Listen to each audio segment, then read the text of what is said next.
Welcome along, everybody, to episode 6 of the Drive Nation podcast. I'm Dan Prosser. On the other end of the line, as always, is Andrew Frankel. Hello, Andrew.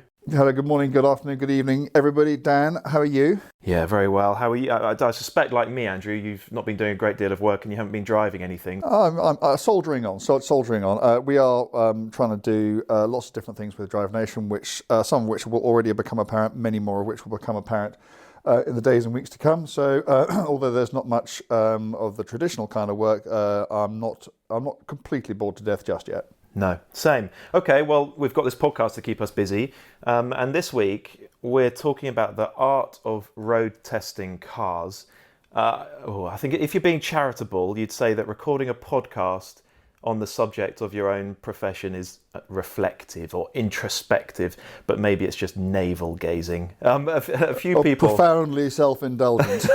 One of those. A few people, though, have asked us to talk about road testing on this podcast, so hopefully they at least will enjoy listening. I say the art of road testing cars because it can be a tricky thing to quantify, which is why it's worth talking about, although the truth is there's some objective science to it as well. Andrew, I've been assessing and reviewing cars for almost 12 years now. How long have you been going? Just the 20 years longer than you. Yeah, so okay. Yeah, 32. So I started my working life as a road tester, a junior road test assistant on Autocar the day after Jaguar won Le Mans in 1988, a race I was at. And so I turned up at Autocar's offices on the Monday morning, not only ready for my new life, but also sporting the most colossal of hangovers. And you've been pursuing that sort of level of professionalism ever since, have you? Relentlessly, yes. Okay, so between us, we have, 44 years or so of road testing experience. So hopefully something worthwhile to say on the matter. Now, the car magazine road test, as we know it today, was invented actually by Autocar magazine in 1928. You weren't quite at Autocar then, Andrew? No, I was elsewhere at the time. Elsewhere at the time. So the term road test tends to refer to the very thorough assessment of an individual car, and it'll be published in a magazine over several pages with independent, objective data as well as subjective assessment, and often with a lap time recorded as well. But for the sake of this podcast, we're talking more broadly about the discipline of assessing and reviewing a car or cars as a piece of consumer advice. So Andrew, you've mentioned already that you first started reviewing cars for Autocar 32 years ago. Can you tell us who you learnt to assess a car from and how you sort of built up the skill set that it takes? Yeah, I turned up at Autocar thinking I already knew how to do it because I could drive, and obviously you always think you know it all. It was a much more drawn out, protracted process than I ever imagined it would be. I mean, really, it was with the guys who were doing Autocar's road testing at the time. My boss was a bloke called Howard Lees. And Howard was an amazing bloke. He very sadly died in a stunt plane accident shortly after he left Autocar. But certainly the business of how to, for instance, extract a set of performance figures from a car, which is not quite as straightforward as it might sound. How to operate all the equipment. How to drive fast safely on public roads, because obviously when you're off group testing, as you all know just as well as me, you tend to get from one place to the other fairly rapidly, and if you start pinging things off the scenery, you're not going to have a job for very long. So really, it was there was no. I was given a lot of help on the writing side, but that's probably another conversation. As far as the mechanics of road testing aside, literally it was just through experience. I had no mechanical knowledge. I still don't really. I could just about change a set of brake pads. That's about it. So it was just a question of being out there with the Autocar road test team and learning on the hoof, which then as now I'm sure remains the best way to do it. You touched on it there. I think later on, in a separate episode of the podcast, we'll talk about the business of car journalism sort of more broadly, and we'll talk about some of the fun that we've had over the years, maybe some of the funnier incidents, more memorable cars that we've tested. We'll talk about the here and now of car journalism, the future of it as well. For this episode, though, we really are focusing specifically on assessing a car.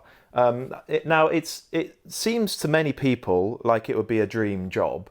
It was to me, which is why I worked so hard to get into this industry. I also know how much fun I've had doing this job over the years, road testing cars. I know also as well, though, how frustrating it can be at times. So, Andrew, do you think it's the dream job that people assume it is? Is it really all it's cracked up to be?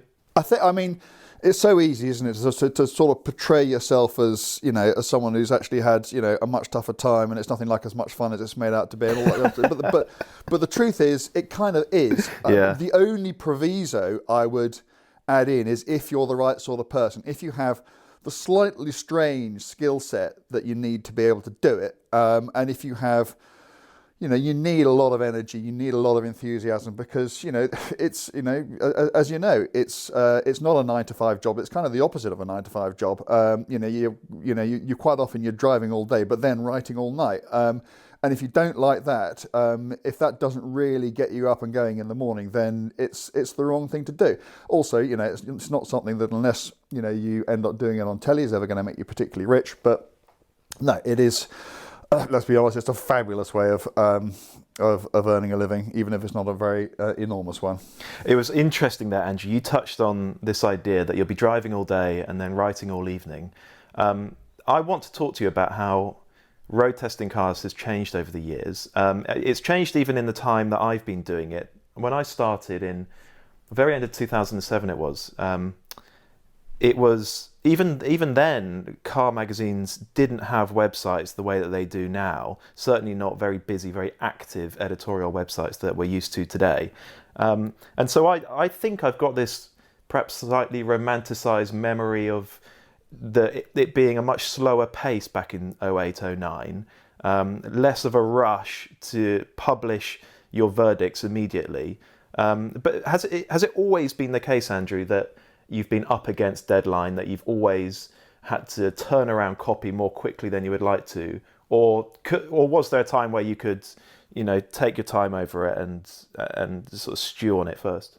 I mean, certainly working for a weekly like Autocar, there really wasn't much time for. There was rarely much time for, a huge amount of reflection. Because even if technically speaking, the story didn't have to be in the magazine by a certain date. You always had people back in the office who couldn't work; they couldn't do their jobs.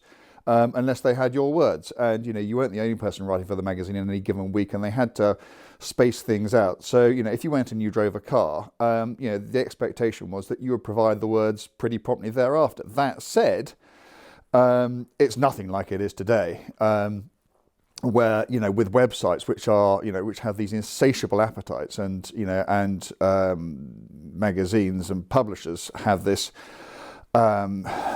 incredible imperative, which I'm not sure how important it actually is, but to be first in print. It's almost a pride thing that, the Autocar will always want to be first to any story, particularly if that means beating, for instance, Auto Express to it. And I get that, and it's always been that way. But yeah, we are, but again, I'm not necessarily complaining about that, because to me, it's part of being good at the job. You should be able to drive a car, come to a conclusion about that car while you're driving it, and fairly shortly thereafter be able to, summon a reasonably coherent set of thoughts, get them down on paper, and get them published. I think that's just part of the job these days. I completely agree. We'll come on to the skill set required to do it effectively and well in a moment, but let's go back to this idea of how it's changed over the years. I mean, back in when you first started, were you being flown to all corners of Europe and to the Middle East or to North America to drive cars? Yeah, we were. I mean, not if you're very junior, but actually the press trips back then were far more lavish than they are, much more lavish than they are now. I mean, I can remember there was I think Renault, I didn't go on it, but there was one press trip to the Yemen. There was, you get press trips where manufacturers would reach the end of their budgetary year and realise they still had a huge amount of money in the pot, and they'd just ring up some of their mates and they'd just fly them off around the world doing stuff on the slimmest of pretexts, just because they could, and they knew that if they didn't spend all their budget for this year, then their budget for next year would be smaller. So, all that stuff used to go on. I mean, the very first launch I went on was the Alfa Romeo 164. Which involved, we drove the cars from England down to the south of France. On the way down, we stayed in the Trianon Palace, which was the bit of the Palace of Versailles, I think, which Louis XIV built for his girlfriend. And then we went down. I got caught for speeding. Alfa Romeo paid the speeding ticket, which no other manufacturer has ever done in the 32 years I've been doing it since. And then we were flown home on a private jet. And I could just remember fiddling around trying to find my life jacket under my seat and finding a drinks cabinet instead. They clearly thought it was altogether more important that you could have a nice gin and tonic on your way home than, something to put around your neck if the plane should go down. And I kind of thought, I've arrived. This is it. This is just how I'm going to spend the rest of my life. And of course, it doesn't quite work out like that. And as you know, very well indeed, most of these press trips are fairly straightforward events. You go to an airport, you get on a scheduled aircraft, usually in the back of it, and you go to a destination. Hopefully, get in the cars because they're at the airport. Drive them, go to a press conference, have a bit of dinner, write your story, go home in the morning, and do the next one. Yeah, it's difficult to talk about this stuff without sounding horribly spoiled, but that's because we are horribly spoiled there. That's why it's so difficult. But yeah, even in the time I've been doing it, so just over a decade, that stuff has really changed. I remember when I first started, it was all chartered planes from private terminals, Farnborough or the Harrods Aviation Terminal that's at Luton, that one, isn't it? Amazing hotels. Now it's very different. Often you're still staying in a nice hotel, but as you suggested, you're on normal flights at the back of the plane. And I think that's really, I don't have a problem with it. I mean, it's nice to fly in a smaller plane, perhaps on the BMW corporate jet, as I did one time. But it's no big deal. You're actually there to do a job. The only time it is a big deal, and I make this point, and I hope there's some manufacturers listening, although actually almost all manufacturers are very good in this regard, is that if you are flying long distance, so you're going to the States or the Far East or wherever, just from the pure business of being able to make such trips, which generally take many, many days, pay their way. It's important that you arrive in a fit state to drive a car, because that's just a simple safety matter. But also, I have to be able to work all the way there and all the way back again. Otherwise, I just can't,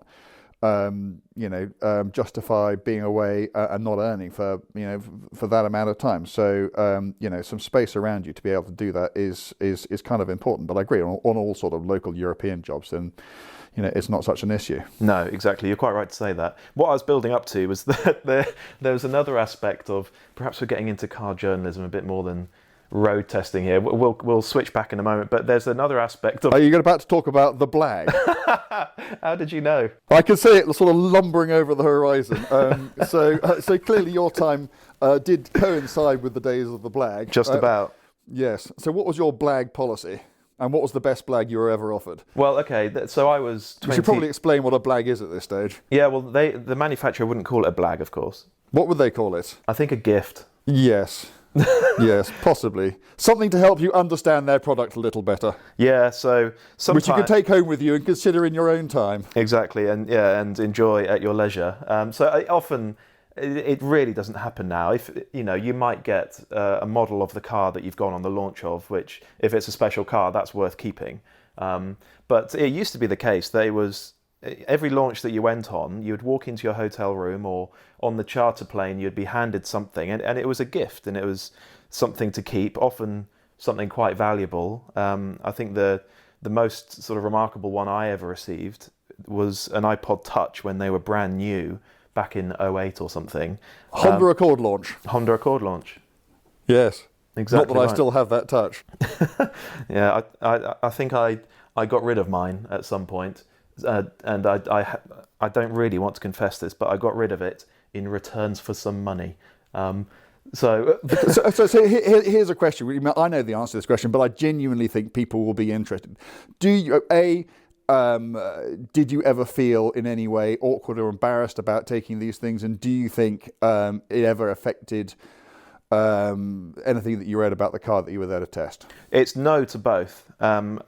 It is no to both, but I completely understand why people feel that accepting these gifts compromises your independence and your ability to critically assess this car the way that you should do. And that's why it doesn't tend to happen anymore. And frankly, I couldn't care less for that reason. Yeah, no, it's. I mean, back in the day, this was actually before my time, but some of the stories you used to hear, because even when I got into it, it wasn't exactly dying, but the size of the gifts were getting a little smaller. I mean, there's one I can remember, again, only by the stories that I heard, that there were a bunch of journos who went off on one of these junkets, and they came back and they discovered that someone had not only delivered a brand new fridge freezer to their house, but stocked it as well. Which is fairly astonishing, but yes, as you say, it's almost entirely disappeared now, and I think probably and definitely for the best. Yeah, quite agree. Okay, well, let's get back to how road testing has changed over the years. I mean, do you think cars clearly are very different now compared to 30 years ago? Has that changed the process? No, I think what's changed the process more than anything else is the equipment that we use to measure, to get the data. I mean, I just missed, thank God, the era of the fifth wheel. The fifth wheel. You may have seen photographs of these bicycle wheels bouncing up and down behind cars, which my predecessors used to have to strap to the side of cars, and they were infernally unreliable, difficult things. When I joined, we had a thing called a Datron Coravit, which was made by Lights, and it was basically a sensor and a light which you stuck to the side of the car, and it shone a light on the road, and the sensor picked up data. It was a big, heavy box, which you really kind of needed someone next to you to hang on to, because if anything ever went wrong, that was an awful lot of metal which would start flying around the cabin. And even that was a very, very flawed bit of equipment. It was flawed because if it was wet, it couldn't cope with the reflections off the tarmac. It was flawed because it did all sorts of things to the aerodynamics of the car, which means you couldn't do a maximum speed run. It was flawed because it had to be a certain distance off the ground. And if you strapped it to the back of a car like a TVR, which had very soft rear suspension to get maximum traction, as you went off the line, the car sank down. The sensor got closer to the ground, and it was you get insane readings. It was flawed because it would come off. It was flawed because it required a flat surface. It was a horrible piece of equipment. But obviously these days, this is, I don't go figuring cars these days, but you would probably be able to explain much better the sort of VBox equipment that people use today.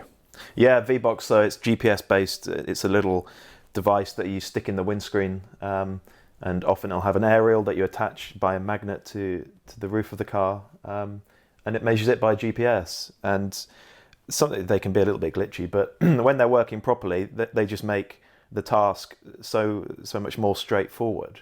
Can you see, sitting in the car, for instance, let's say you're recording, 0 to 100 times, can you see exactly there and then what you've done, or do you have to then download it to a computer and only then get to see what the car's been doing? You can see it there and then, and more recently you can see it on your phone. There are apps, I think, that will do it, but to get the best readings, you need the actual GPS unit, but that can attach to your phone, so you can see in real time. You'll have a 0 to 60 figure in mind, and you'll know as soon as it flashes up. If you're aiming for something beginning with a 3, as soon as it flashes up with a 4, you'll just bail out of that run, and then go again.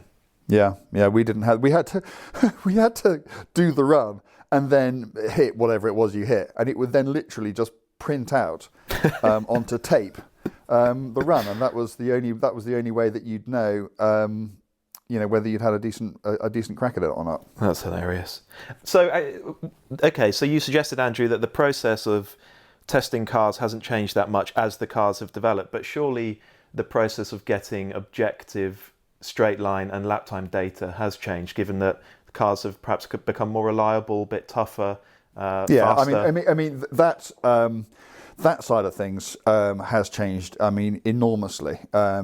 I think, again, I don't road test these cars. I go out and I drive cars and I assess cars, but my days of spending, 2-3 days a week at Millbrook, just pounding around the mile, up and down the mile straight and around the speed bowl are many years behind me. But yes, I mean, I don't hear stories of cars going pop in the way that they used to. I mean, when I was road test editor of Autocar, we lost so many man hours trying to recover stranded road testers because whatever they'd been in had gone bang somewhere, that I mandated that no one could go to a test track without somebody else with them. I mean, we always tested effectively 2 up. But often they're just, it was not practical to have 2 people there. So so we had ballast bottles that we put 75 kilos of in the car so that it would make up for the weight of the absent passenger. But in the end, we were just, I mean, Saabs in particular, I mean, they were just, I think that most of the times I went to a test track with a Saab, it broke.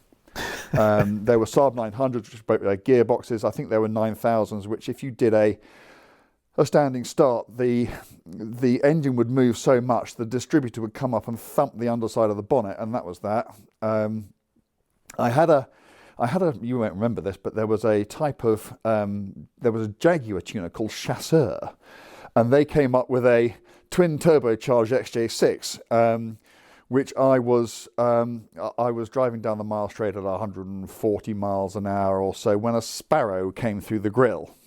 And on its way from the grille to the bulkhead took out so much wiring and piping that it completely immobilised the car. I guess that sort of thing could still happen today, but mainly it was transmissions, it was half shafts, it was gearboxes, engines occasionally, but yeah, things just were nothing like as road. And also, almost all the cars we were figuring at the time were manual. And so you had to, there was no traction control, there was no launch control. You just had to, rev them up and sideset the clutch and hope that it all, held together. Talk me through the process of extracting straight line acceleration data from a 4-wheel drive manual car 15, 20, 25 years ago. That was kind of, that's what you really didn't want, unless it was wet, because a 4-wheel drive car, back then, they wouldn't have anything like as much power as, you wouldn't have been, the point is you wouldn't have been able to light up all 4 wheels. And so there was effectively no limit to the amount of traction you could have, which basically meant you had to rev it to the red line, because, you wanted to get the car off the line as fast as you possibly could. And that's the way the numbers were extracted. And you did that, and you held your breath because, the clutch often would just, incinerate itself. The wheel spin was much, much kinder to the car. The moment the wheel started spinning, then nothing else within the driveline would, and your clutch wouldn't, burn itself out. So it was just a question of getting off the line as best you could. If it was a turbocharged car, that made life even more difficult because, you had to make sure that somehow you stayed, you kept the turbo spinning properly. And then you just be up through the gears, changing gears. I mean, people used to think that the way to change gears was just to yank the lever as hard as you possibly could. But each gearbox, you had to learn each gearbox of each car, and there were some which would tolerate that, and there were others which actually would give you a faster shift if you were a bit gentler with it because they wouldn't balk. Some cars back then didn't even have rev limiters, so if you missed a gear and just landed back on the gas, you could just blow the engine up. So it was a fairly fraught process, and I don't think any of us liked figuring cars like that. Yeah, and it's amazing how that compares to nowadays. So, for instance, you might be figuring a 911 turbo, PDK gearbox, launch control. It couldn't be more straightforward to activate the launch control, dial up well, you just flatten the accelerator and the system will choose the revs itself, and then you just lift your left foot off the brake pedal and the thing will rocket away from the line incredibly fast, and it'll do 2.8 to 62 or whatever it is, time and time and time again. You'll do it once and then you'll try it again just to see if it decides it wants to go any faster, and then that's it. Yeah. You see, we had to do, and I think it's a very good point. I think that's another reason that cars broke. Because because it was a difficult process, and often much more difficult with some cars than others. Sometimes you had to have go after go after go at it, and so as you say, with launch control, you go one up, one down, so you've corrected for gradient and wind, and then you go home. And there's actually precisely zero skill required. Whereas back then, you always had in your mind an idea of what you thought it should do, because you had your manufacturer claims, maybe another magazine had done it and they got a certain time out of it. So you kind of knew what you were aiming for. And if it wasn't doing it, you quite often you just conclude that you run out of talent, but you felt the need to keep on chipping away at it. And many's the time when cars broke on me, when I just said to myself, I'll just do one more. And then it's on that last run that it just goes, come on, don't be silly, packs up on you. So it's difficult, really, isn't it? Particularly with slightly more complicated cars that take a bit of skill to extract a time from. There is all wrapped up in that a degree of pride, which probably muddies the water, doesn't it, a little bit? You want to go back with a fast time. You don't want to go back and say, oh, it wasn't that quick.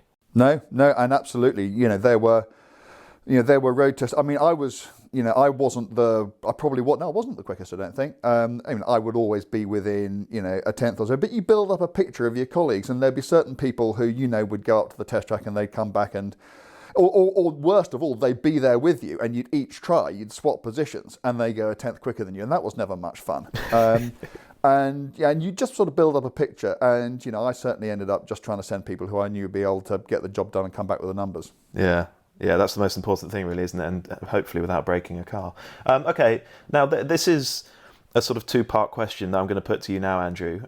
Presumably, to be a road tester, particularly when we're talking about the test track side of it, you need to be an enormously skillful driver. We all are clearly very, very talented, and we could have had F1 careers if only we had lavishly endowed with talent. So there we go. How much skill, how much ability does it really take to be a road tester? Yeah. As opposed to being distinct. It's a strange skill because it's not just the driving. I think that's the thing. You do have to be able to drive well. You do have to. I mean, even today, you have to understand what a car wants, how to drive it, how to get the most from it. It is. I mean, I would say this, wouldn't I? But it was harder back in my day, just because things were so much more analog than they are now, and the cars just didn't do things for you the way that they do today. But even so, you still have to be able to. You have to be safe. We are. I mean, certainly more so now than when I first started doing it. There are times when you are travelling at proper velocities, and sometimes you're not in a straight line, particularly if you're maxing stuff.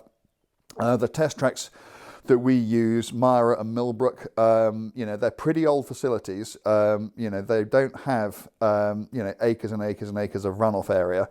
And you need to be professional about it. You need to make sure that your tyres are in good condition. You need to make sure that the conditions are right. So, you've got to have a fairly thorough approach. But then, the other, I would say, more difficult skill of the road tester, which is, I think, as hard now as it ever was, is being able to actually understand what the car is saying, being able to just do that assessment, being able to work out where, amongst its competitors it stands. Is it good or bad at this, that, or the other? And I think that is, I think that is probably, no, that is definitely the more difficult than the driving part of it. There are lots and lots of people who could drive cars to the standard required to, to conduct a perfectly passable road test. I think the number of people who could understand and interpret and communicate what those cars are saying to them is perhaps somewhat smaller. Yeah, agreed. That is the better part of it, really. I think from a driving skill point of view, the key thing that I've sort of understood and learnt over the years, partly from my own experience, but also from observing people who are more experienced than me, also less experienced than me, is that it's what you need in terms of your in terms of ability at the wheel. It's a level that can be achieved on the job just by being diligent, working hard, listening to advice, observing the more experienced people around you. I don't think it's a level of skill that needs to be God-given that could otherwise have taken you into a motorsport career. Is that fair? Yeah, I mean, from a driving point of view, absolutely. But you do have to be, professional about it. I mean, if you think about, you don't think about it because you do it, I was about to say every day, you don't do it at all at the moment, but when life is normal, you do it every day or certainly every week. But if you think about it, you get flown to somewhere you may never have been before, put on roads that you will never have driven on before and which have no relevance to the roads that the people who read what you write will have. You're given a car that you've never sat in before, and then you have never enough time. You may sometimes have, as little as, an hour and a half actually driving that car, because we have to share the cars with other journalists usually. During the course of that, you may well have to get an entire photo shoot done. And at the end of that, you're expected to come up with a reliable and often forthright verdict on that car. And I've never thought that was an easy thing to do. When I first started doing it, I was completely at sea. I didn't, and I would just kind of hope that I got it right. I didn't really understand at the time that that so much of it is not a question of right or wrong, but opinions that you can back up. But I do think it's difficult. But no, you don't need to be Lewis to do it, but you do need to have done your research, particularly understanding where the car sits in its class before you get in it. So you've looked up its rivals and you've done sort of basic specifications, and so you make life as easy for yourself as possible, and you know as much as you possibly can before you sat in the car. To me, that is an absolute. You can't just get into something blind, go and drive it, and expect your verdicts to be reliable and sensible. Yeah, well, you've preempted my next question there, because you are absolutely right to say that the task, the job of assessing a car, road testing a car, begins long before you actually sit in it, because you have to make sure you're very, very familiar with the technical specification, with the optional extras, particularly this day and age where there are very often optional extras that will fundamentally change the way the car drives. You need to know if the car you're driving has that. 100%. You look at cars like Mercedes A-Class, Ford Focus, Volkswagen Golf, what their manufacturers aren't terribly good at telling you is that it's only the top spec cars, for instance, that have independent rear suspension. Yeah. And, if you drive two hatchbacks identical, apart from the fact that one has a proper multi-link rear end and the other's just got a beam axle, the differences, and in these particular cases, are, absolutely night and day. And surprise, surprise, you go to the launch, and which are the cars that they put you in? It's always the cars, and I remember on the A-Class launch, the current A-Class launch, whenever it was, a couple of years ago, going to the launch of that, and Mercedes-Benz hadn't done a beam axle before. It was the first time they'd ever done that kind of suspension. And just saying to the engineers, well, where are they? What, this is such an important development for this car and for your company, and yet what are we meant to do? We're meant to take your word that it's just going to be just as good or fine or whatever. And so you're absolutely right. The specification of the car that you're in, so many cars, again, air springs. If a car has an air spring as an option, the chances of it being on a press car that you're going to drive, 10 out of 10. Yeah, it's absolutely right. Okay, so let's move it on a little bit. So you've done your research, you've worked out exactly what the car you're driving is, which bits of equipment it does have, what it doesn't have. Do you have a process that you tend to run through when you've sat in a car for a first time, or do you just drive and listen to what it's telling you? It depends on the environment. If, for instance, a car comes to my house and I've got it for a couple of days, and I can go out on roads that I know, that is one process, which I can control completely. If, on the other hand, we're flown somewhere, I have to share a car, I have to do a photo shoot, time is limited, I don't know the roads, that is another process. In both cases, obviously, you do your research in advance, and then, when I'm on my own, you either have a dictaphone with you or a notebook, and you sit down. Because thoughts so often, particularly when you get to my immense age, come into your head and leave it again almost immediately. So it's important that, if you do have an idea, or you suddenly think, oh, hang on, this car's behaving in this particular way on that particular surface, that you remember that.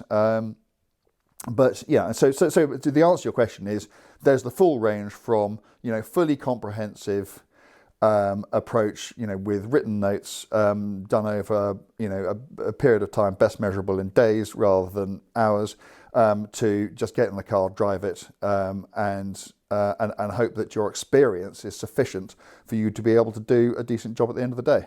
Experience, that is absolutely the right word, isn't it? I remember thinking that when you've been doing this job for 5 years, you're starting to get somewhere from an experience point of view. Yeah, and it just depends how you're doing. I mean, if you are, I owe Autocar everything for all sorts of reasons. But, in terms of can I call them skills that I've been able to develop? I guess so. Being on a weekly car magazine where you are testing cars all the time, you're going to learn 4 times faster than where you're on a monthly. You're going to drive 4 times as many cars. Autocar, still today publishes easily the most comprehensive road test. And if you're up at the test track, quite often in any given week, I would spend more time on a test track than I would in the office or on a road. You'd just be out there all the time. And that with that level of experience, because you drive 50, 60,000 miles a year easily. You drive 120 to 140 different cars every year easily. And if you're doing that, you learn fast, particularly if you're young and hungry as I was at the time.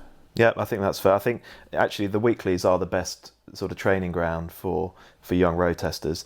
Andrew, we'll sort of break down road testing into its constituent parts in a moment, but I just want to touch on one other thing. I remember a few years ago, you and I were both going on a car launch. I think it was a Mercedes AMG GT launch.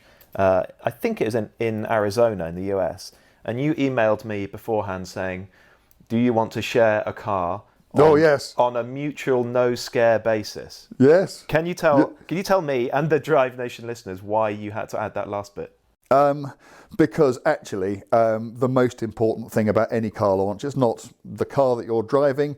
It's not the story that you will write. It's that you emerge from it in the same number of pieces at which you went into it. I am and always have been a terrible passenger, but there are good reasons why you want to know well in advance who you're going to be sharing a car with. Yeah. I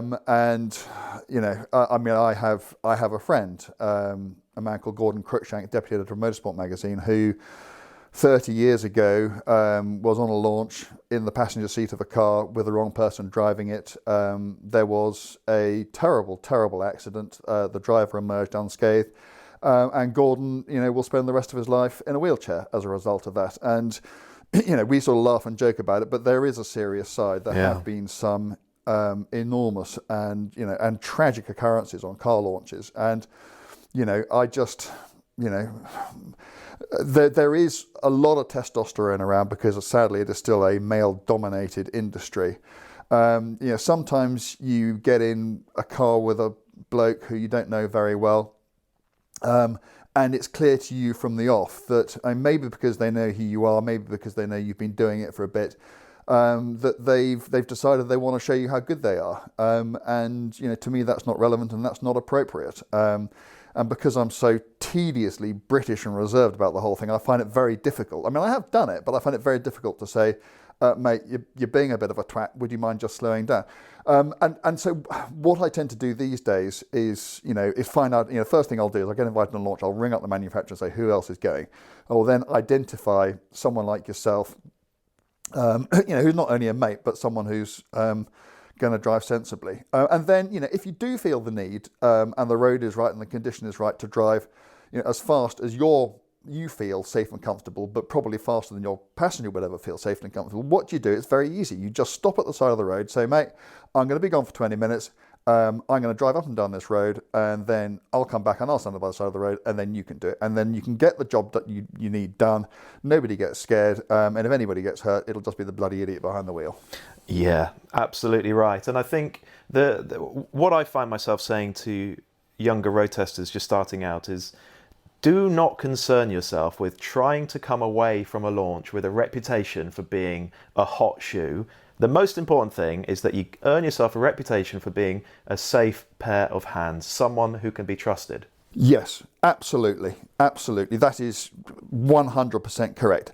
However, I would add, I'm not going to contradict you, but from your reputation point of view, you have to be able to do the job, and particularly when we end up on racetracks where you are usually on your own. It's not important that you prove that you can do 200-yard skids, but okay, one example. I won't name names, but I will name one name, Jethro Bovington, because he happened to be in the car with me and he was as frustrated about this situation as I was. But Jethro and I, we were sharing a car at a test track in Germany, and it was one of those ones where you had to follow an instructor around a track, and because these were Porsches, the instructors, as you know, on Porsche launchers drive like the wind, and you end up going faster than you probably would have done if you'd been on your own.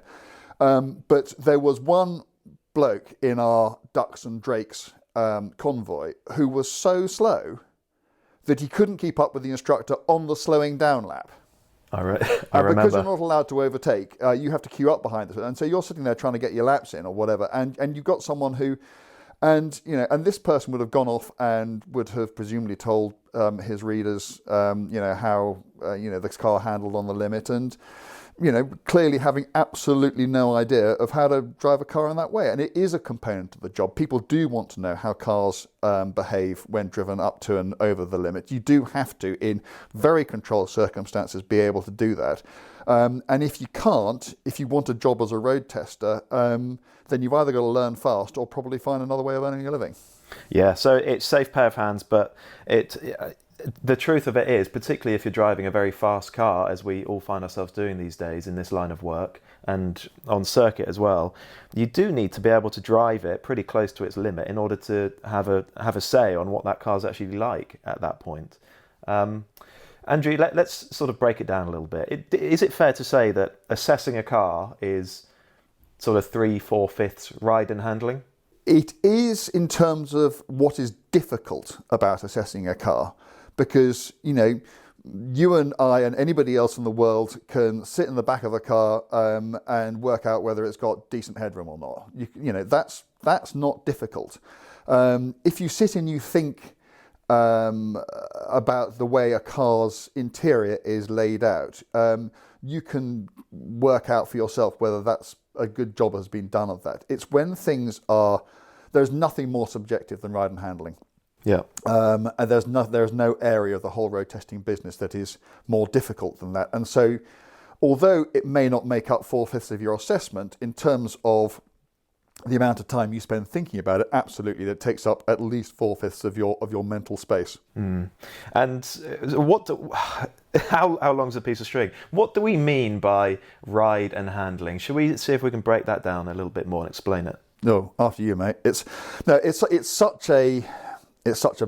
an enormous subject. I mean, I've literally, I've written entire stories on the subject of steering feel alone. Yeah.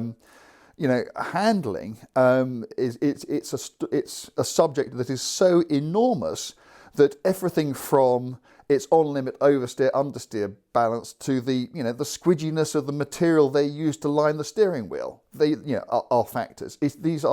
But I suppose ultimately handling is, to me, if you boil it down and boil it down and boil it down, it is a car's ability to execute the instructions of its driver. Yeah. Okay? You'd be amazed at how many cars don't actually go where you think you've pointed them. And you only have to go to a roundabout and drive around. You don't have to be on the limit or anywhere near it. Just drive around a roundabout with a constant steering input and see whether it's, 360 degrees later, it's got back to where you started.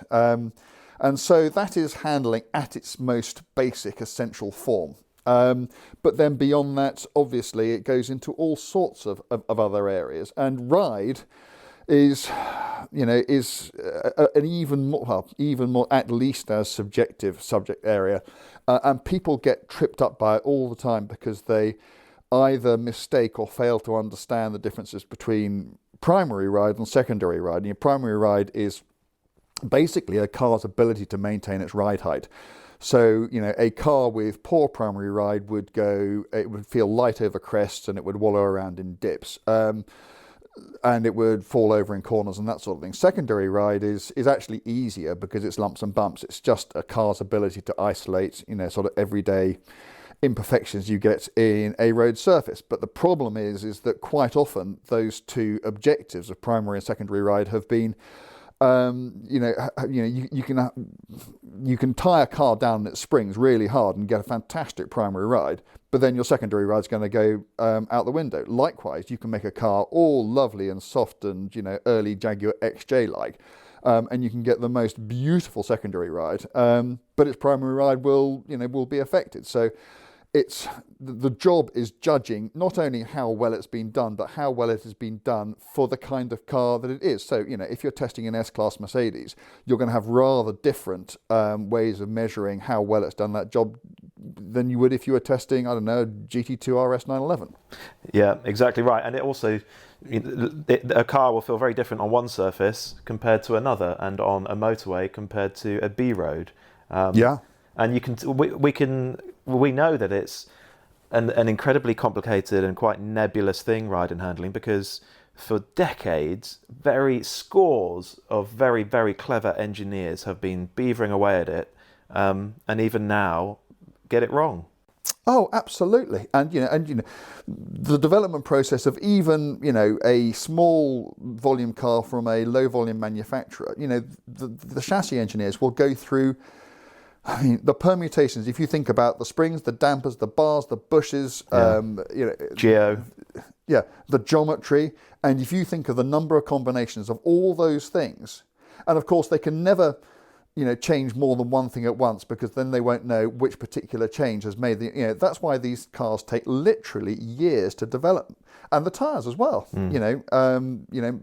Working with tyre manufacturers to come up with exact constructions and exact compounds that work for you. It is the most I feel sorry for them, because what happens is they spend years and years and years doing their absolute best, and then idiots like you and me get in a car on roads we don't know, and head off, and then an hour and a half later we either say fantastic or we write them off, and they must tear their hair out, and they must want to come up to you and shake us by the lapels and go, don't you understand how hard we worked on this and the pressures we were under and the constraints we had to work within, and and we just, we have, sadly, all the power and none of the responsibility.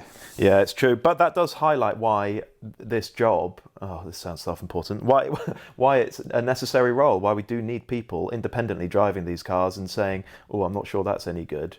But I completely understand. I mean, and very often these engineers will be constrained either by time or by budget or by access to components. It might be that the accountants will only pay for a very cheap damper, for instance, and the engineers just have to work with it. Yeah, and we don't know that, and they won't tell us that. And they, it must be so frustrating for them. But at the end of the day, and without wishing to sound like a proper journalist or anything, we have to report as we find. And if they come to us and they go, if you because quite often, again, poor engineers, they can get stuffed by their own manufacturers, because cars come to a launch and they're on the biggest wheels with the smallest side wheels possible, because some marketing department bod has decided that's what they're going to look best in the photographs, or they go to some part of the world which is completely inappropriate to putting that car through its paces, because again it'll look good in the photograph, or because the chief executive wants to stay in this particular hotel,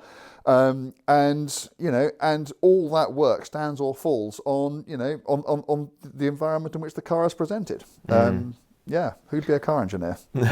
Environment in which the car is presented. That's a very good point, because that brings us on to the next part of this podcast. So I remember driving when the Mercedes AMG GT was new. What was that, 2014, maybe 15?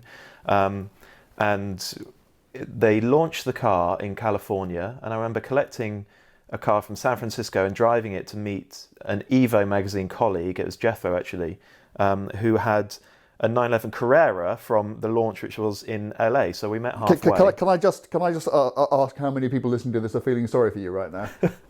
It was a little bit rainy. Does that help? Possibly not. You poor lamb. Keep going. Sorry.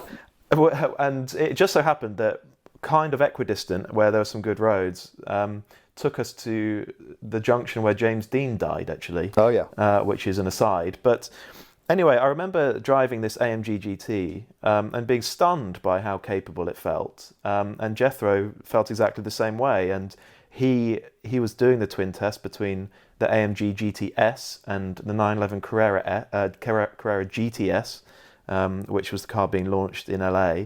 And Jethro gave the nod to the AMG. And then a few months later, we had the car in the UK.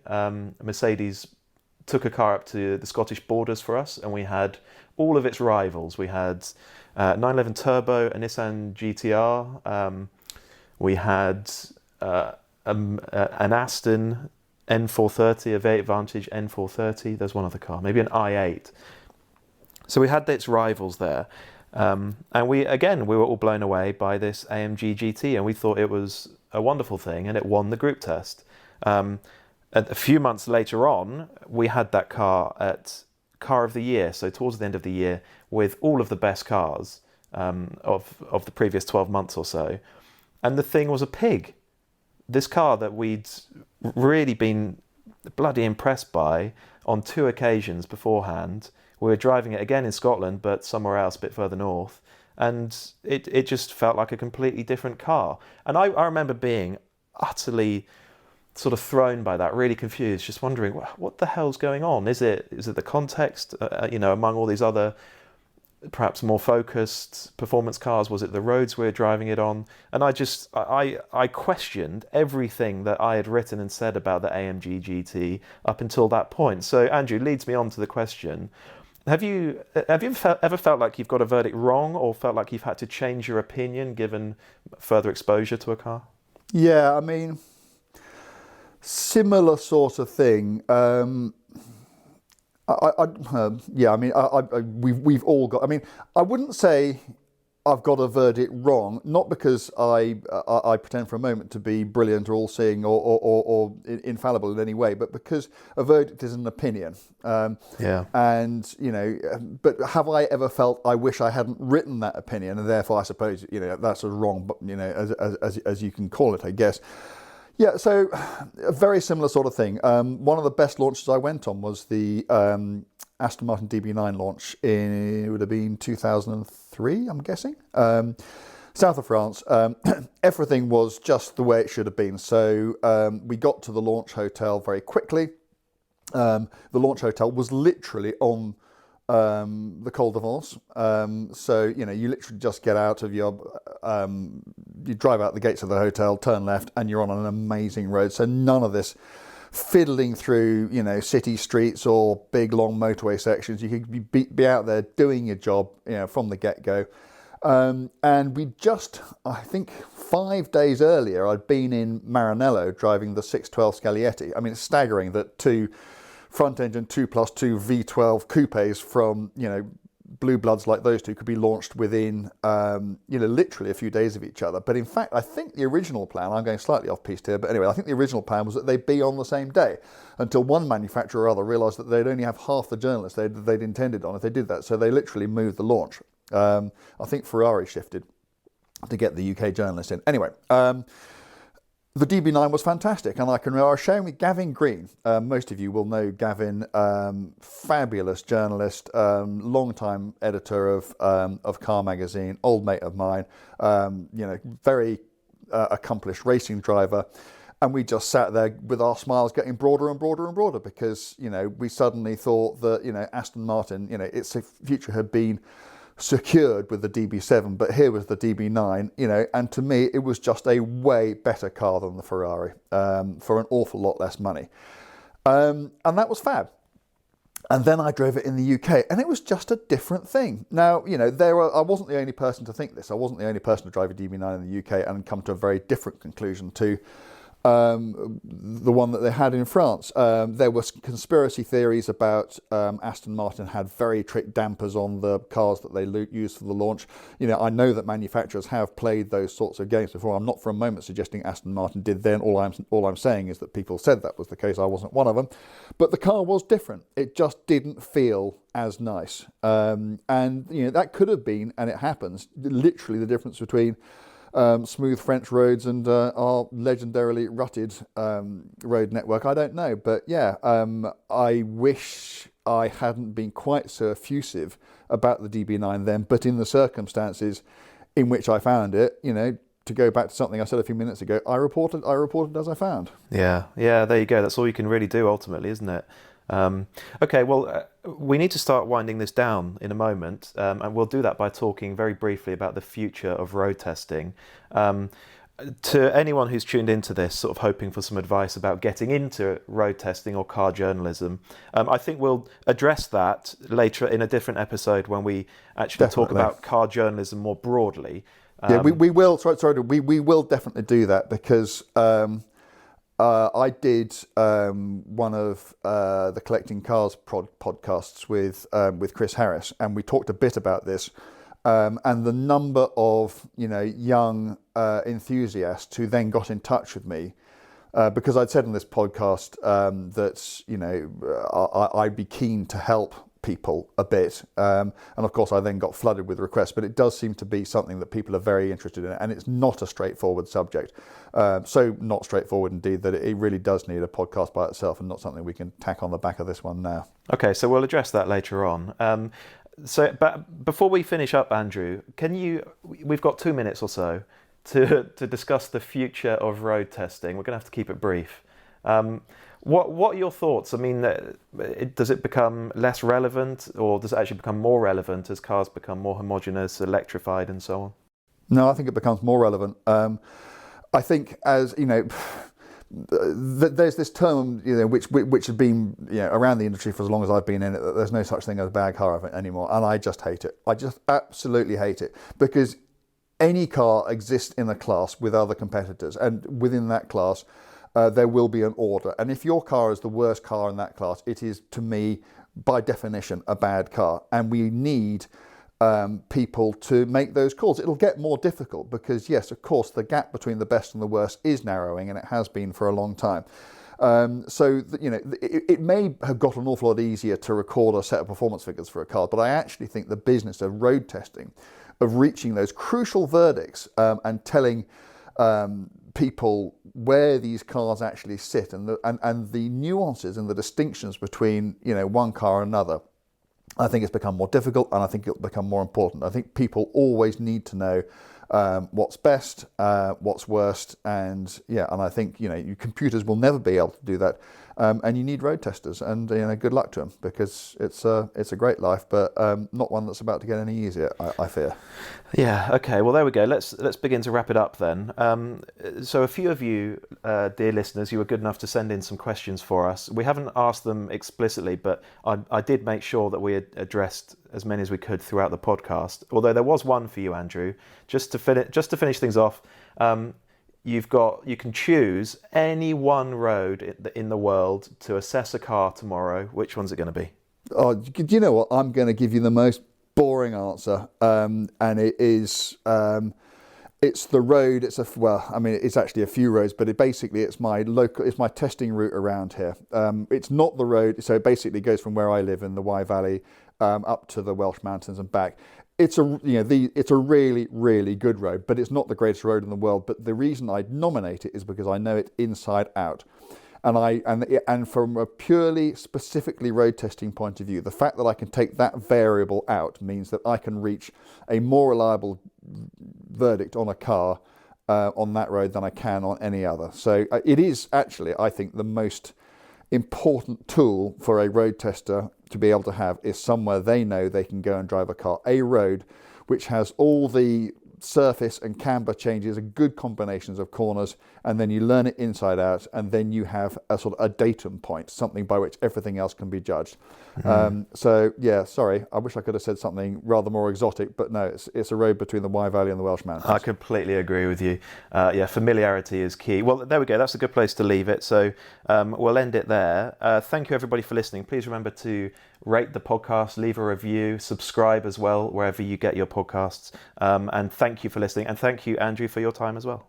Thank you, Dan. I look forward to doing it again this time next week. Yeah, we'll speak to you soon. Goodbye, everyone. Cheers. All the best.